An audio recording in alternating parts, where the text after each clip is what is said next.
Thank you everyone for coming out this afternoon. I know it's Super Bowl Sunday. I appreciate it. Sue Walker was supposed to be here and she couldn't make it, and I want to thank her and her campaign in 2018. Without their efforts, we would not be here today. We would not be in a position to take the 13th. I know with a lot of effort, and quite frankly a lot of money, we will be able to win this year. The blue wave has been moving from 2017, 18, 19 across Chester County, from the east to the west, and we are the final place where the wave will break. And Chester County will be blue, and so will Pennsylvania.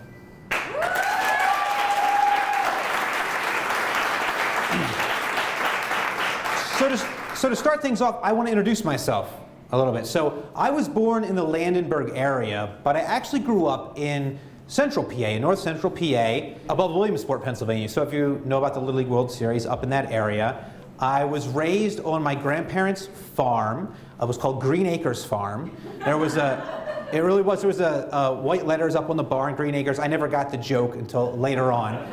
But we had horses and cows and chickens and pigs, billy goats, peacocks.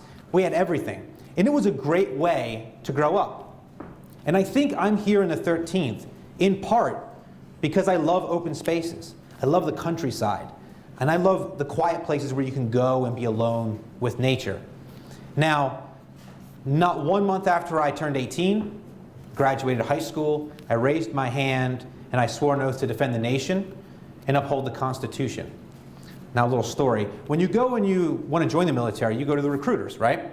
And the recruiters are so nice, you get snacks and drinks, and they're telling you about all the cool things you're going to do and the cool places you're going to see. And I went through all that. And then at the end, you know, you sign your name and you go and you take the oath.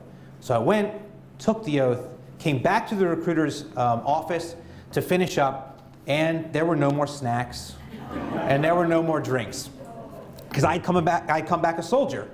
So the recruiter took me out back, he opened up the back door, and he pointed and he said, I want you to go out there, pick up all the cigarette butts out of the parking lot. And that's what I did. That was the first lawful order I obeyed to defend the nation and uphold the Constitution. Now the Air Force has a saying, and their saying is, to be a good leader, you have to be a good follower. And me picking up those cigarette butts was the first step in me becoming a good leader. Thank you. Now, I spent 10 years in the Air Force, 4 in the active duty and 6 in the PA Air National Guard out of Middletown, near Harrisburg. And I enjoyed it, I loved the military, but I wanted to get my degree. So I went to Penn State University, got my degree in information sciences and technology, and I loved Penn State so much that I ended up working there for a number of years. I was a service desk manager, a systems administrator, a systems designer, and a project manager, among other roles. Now, I worked mostly in the outreach department, which is the department that deals with adult learners and non-traditional students, people that want to make themselves better, upskill, help their families, and help their communities. I also worked at Ridley Park for Boeing, and I currently am an assistant vice president in the IT service management department at Barclays Bank in Delaware. Now, I'm here in Pennsylvania because of my family. My wife, Christy, this June is going to be our 10th anniversary and our 17th year, I believe, together. And we have 2 sons. Jack, who's 8, he's homesick right now, actually, and he goes to Avongrove, and Desmond, who is 5, and he's in preschool. He's going to go to Avongrove next year, and he might be a closet Republican, we're not sure, but I will love him regardless. So I've had 2 formative experiences in my adult life. The first was the military. Taught me a lot, taught me about honor and about service and about being a part of something greater than yourself. And the second was fatherhood, which coincidentally also taught me about being part of something greater, but in a much more sort of profound way. I was surprised when I became a father how much I felt connected to other people and other parents. And it made me think about what kind of world we're going to leave them, what the future holds, and what we can do today to make it better. And that brings me to the campaign. So this campaign is based on a simple principle.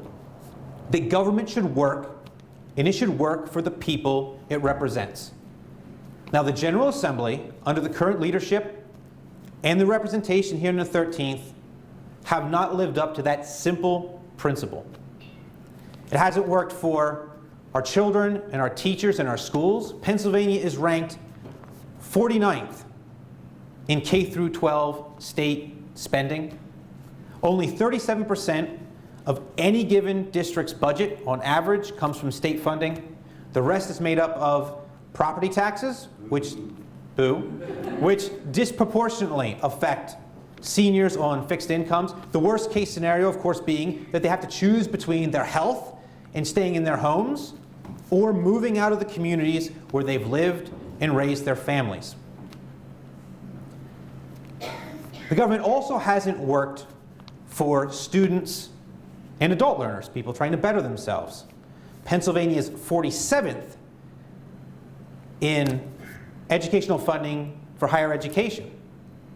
And we have students coming out of school swimming in debt before they've ever made a penny. And we have job vacancies, well-paying jobs that can't be filled because people don't have the skills to fill them. And finally, the General Assembly has failed under this leadership, representation of the 13th, to uphold its role as a steward of the environment. Now in 2017, I'm going to get my thing out here so I can quote. In 2017, writing for the majority opinion, Justice Christine Donahue wrote, and I quote, "The Commonwealth, including the governor and the General Assembly, may not approach our public resources as a proprietor, and instead must at all times fulfill its role as a trustee." Now, she was writing to reinforce the Pennsylvania State Constitution, which in Article 1, Section 27, and I'm going to quote it, sorry, but I feel like it's very important that we understand what the actual words are. "The people have a right to clean air, pure water, and to the preservation of the natural, scenic, historic, and aesthetic values of the environment.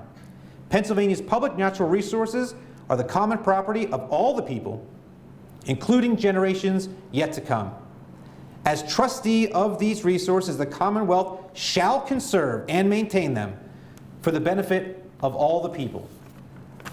Right now, the CWA, the Chester Water Authority, is under attack by Aqua, a for-profit water management company. If Aqua succeeds, our rates will almost certainly go up, and the Octorara Reservoir will be lost to the public.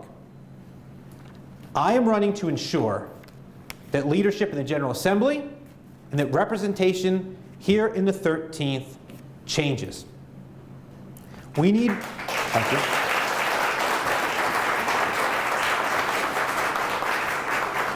We deserve more than a politician who goes to Harrisburg, checks a box for his party, and comes home.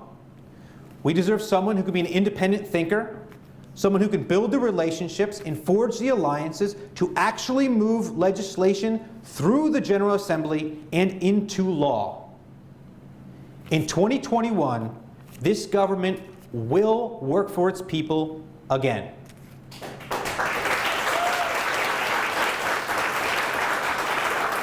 My name is Richard Ruggieri, and I'm running to be your next state representative for the 13th. Thank you very much.